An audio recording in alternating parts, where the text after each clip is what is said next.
All right, since everyone is naming their messages, the title of mine is Lost. So my scripture it's the parable of the lost sheep. And to give some background on this, sheep is like a symbolic meaning for God's people. You probably know that, but that's important. And I'll explain why in a second. And then during this time, Jesus was accused by the Pharisees of welcoming and eating with sinners. So let's just read the scripture. All right. So this is Matthew 18:10 through 14. See that you do not despise one of these little ones, for I tell you that in heaven their angels always see the face of my Father who is in heaven. What do you think if a man has 100 sheep and one of them has gone astray? Does he not leave the 99 on the mountains and go search for the one that went astray? And if he finds it, truly I say to you, he rejoices over it more than the 99 that never went astray. So it is not the will of my Father who is in heaven that one of these little ones should perish. So, what I was saying about the sheep is that what spoke to me about this is that it says that it distinctly says 100 sheep, not 99 sheep and then one other animal. So it's pretty much saying that all of these sheep are God's people, not just the 99 who are like the righteous sheep. So even if you've gone astray in your life and you've been lost and you're not where you feel like you should be in your faith or your belief, you're still God's child. Like, there's nothing that changes about that. Even though you're not who you think you should be, you're still God's child.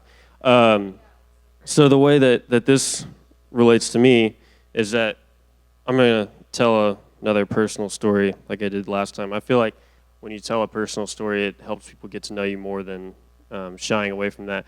So this is last January. I got into a car accident.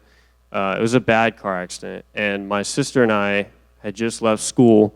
It was like 4:30, and we were on our way home, and then we rolled all the windows up and had the heater on, and we didn't know that there was a problem that was causing carbon monoxide to leak in the car, and that caused us to both pass out, and then we hit a telephone pole going like 60 miles an hour. So, okay, I guess I thought all you already knew that, but I guess not. But at first we didn't know that, so they were wondering why we were asleep at 4:30, and I didn't know either, but that's why. So, and when I got out of the car and I like looked in the reflection in the car or in the window, and I had like blood like all over my face, and it was like I looked like Rocky Balboa like after his fight. It was gross for like 3 weeks.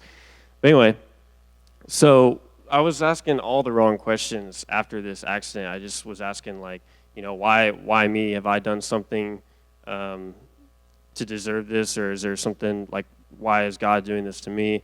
But I didn't realize that like that wasn't God that did that to me.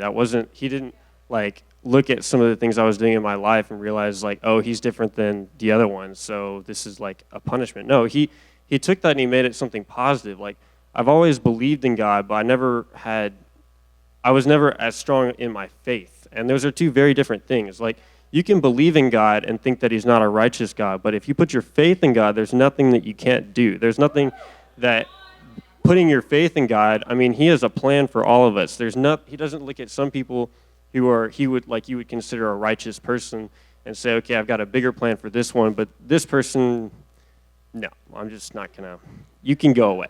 No, he has a plan for all of us. So even if you've gone astray and you're not where you feel like you should be in your life, he's still going to come after you. He's still going to look for you, and he's still going to like climb mountains, do everything he possibly can to get you to go according to his master plan. Sorry, my phone shut off. So what I want you to take away from this message is that even if you aren't who you think you should be or where you think you should be in your life, or maybe you're going through a situation that's causing your personality to change and you're not who you think you are, then you're still God's child. Like God doesn't pick and choose. Like he treats all of us equally. Like he treats the one sheep just as he does the 99. and he's going to go and look for that one sheep just as he would the other 99.